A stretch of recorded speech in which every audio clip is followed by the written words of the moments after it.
Hey guys, it's Bookish Vegan here, or Natalia, and today I'm going to be sharing with you my top 10 favorite books of 2017. So yes, I don't know how, but I narrowed down all my reads. I think I read around 60 books, which is amazing, maybe even more, I'm not sure, but the number doesn't matter. It just matters how great the books were. So this was very hard to narrow down to 10 books because originally I had like 15, but I was like, no Natalia, we're gonna do top 10 because this video is going to be long enough, so let's just dive on into my top 10 favorites. So just before we do, actually, I'm just going to mention quickly that this is in no particular order. The last two books I saved for last are my all-time favorites of this year and of ever. So yeah, we'll just dive on into the video. So the first book is Heartless by Marissa Meyer, which I ended up picking up near the beginning of this year, and I was thoroughly surprised by how much I enjoyed it because this is a fairy tale retelling of the Queen of Hearts from Alice in Wonderland, and I don't know, I just was thoroughly surprised by how much I enjoyed it. As it is a retelling, you kind of know how it's going to end, but I still felt like I was rooting for our main character, Kath. I really related to her a lot. She is a baker. I kind of sometimes class myself as a baker because I love to bake. You have no idea how many times I baked when I was reading this book, and I really got into it so much that all I wanted to do was read. So I'm very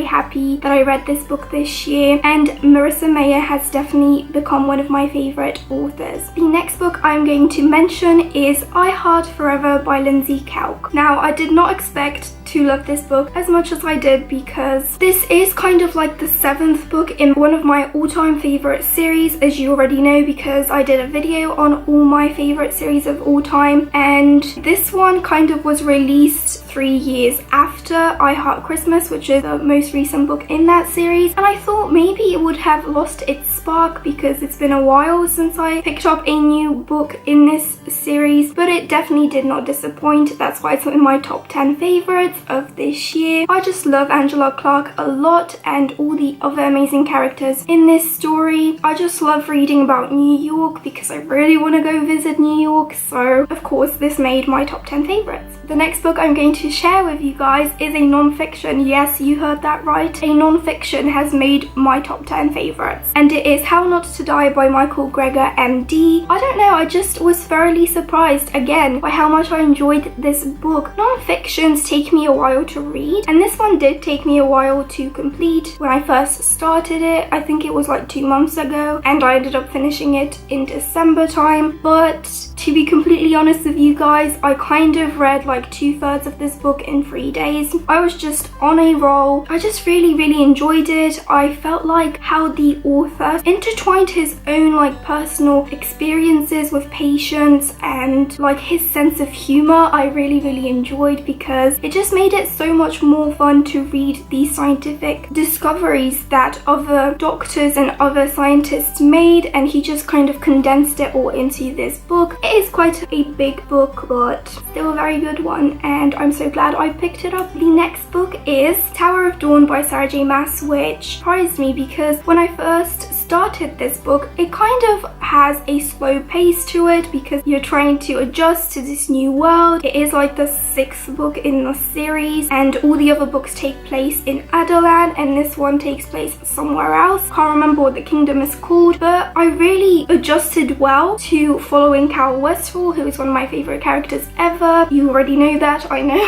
But yeah, I just really enjoyed it. The royal family in this book is so cute. Sartag is definitely my favorite. I have grown to love Nezrin and Yrene, which I didn't think would happen, and I loved the ending. I thought it was so well done. The diversity that Sarah J Maas included, I feel like she is one of those authors that really listens to her audience. It's just so much fun to read and see more of all these different characters, and hopefully we'll be seeing more of them in the final book. I can't believe that Throne of Glass is nearly at an end. Like, I love this series so much and it's gonna be so sad, but I can always reread it, so I'm really happy I picked this one up. The next book is Emma by Jane Austen. So I didn't really think I would include a classic in this list, but again, I read this one in December and I was so surprised by how much I enjoyed it. It is one of Jane Austen's longer novels, but I loved the main protagonist, Emma. She was just something different. I love it when characters are not what you expect them to be. So she is kind of a spoiled brat, but she really grows and understands romance and stuff like that, because she basically pairs up all her friends with their lifelong partners, so they're like husbands and wives. And at first she does it for selfish reasons, but she starts to understand everything, and I really loved that. And it was so much fun reading about her and Mr. Knightley. Mr. Knightley is quite similar to Mr. Darcy, but I think I might love him more, I don't know, but I love Mr. Darcy as well, so I don't know, but I just really had so much fun reading this book. The next book is Caraval by Stephanie Garber, and why I was so surprised why I loved this book so much is because it was compared to The Night Circus by Erin Morgenstern, and I didn't really like that book that much. I thought it was okay, but nothing special, whereas this one just took me by surprise. I could not put it down as soon as I started the book. Every time I came home from sixth form, like, this book was just staring at me and it was like, pick me up, you want to know what happens? I don't know, I thought it was very magical and the plot was very driven, which is probably why I loved it so much. I loved the main protagonists. It was just so much fun to read this book because I never knew what was going to happen next. If you told me before I started this book to guess what the ending was, I would not be able to tell you. That ending like blew my mind. It was just a lot of fun to read, and I'm so glad I gave Stephanie Garber a go because I thought this as her debut novel was out of the park brilliant.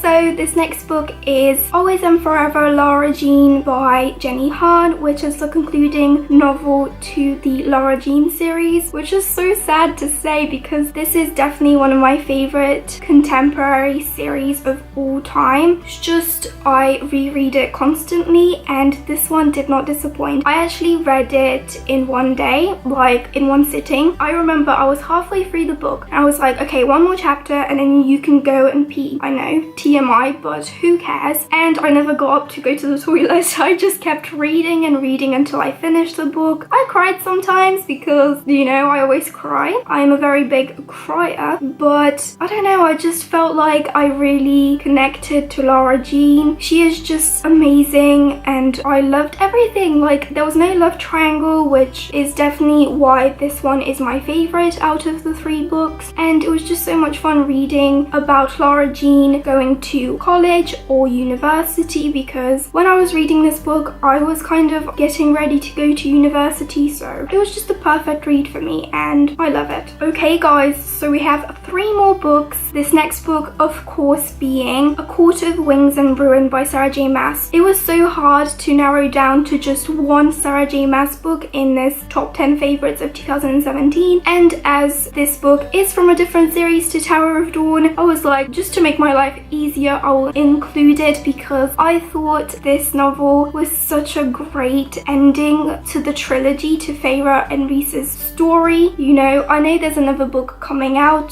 that follows Rhys and Feyre's perspectives, but I count this as the concluding novel to the A Court of Thorns and Roses series, and I thought it was done so well. I had so much fun reading this when I was in Poland on my holiday. I just loved seeing more of Lucien, who was missing from A Court of Mist and Fury, and I love him. And I loved learning more about Cassia, Nesta, Elaine, and when I finished reading A Court of Mist and Fury, I really wanted to see what would happen next, and I think this book delivered everything beautifully and I'm so happy with everything that happened. It was just an amazing read. So these next 2 books are definitely my top 2 favorites. The last book you're going to be seeing is my all-time favorite out of all the books I read this year, which is saying a lot because I read so many amazing books this year. But the second best book I read this year is The Caller by Chris Carter. This is a thriller mystery novel. I bet you didn't expect that because I'm a very big fantasy lover. I just was enticed by the title of this book when I saw it in Tesco, because before I joined like the book community online, I used to just go into Tesco and pick up the books that really enticed me and I found interesting without knowing anything about them. And usually Tesco has a very good range of books, like I usually end up loving them. But yeah, this one I remember just seeing and I was like, oh my god, this looks right up my alley. I do love myself a good thriller mystery novel and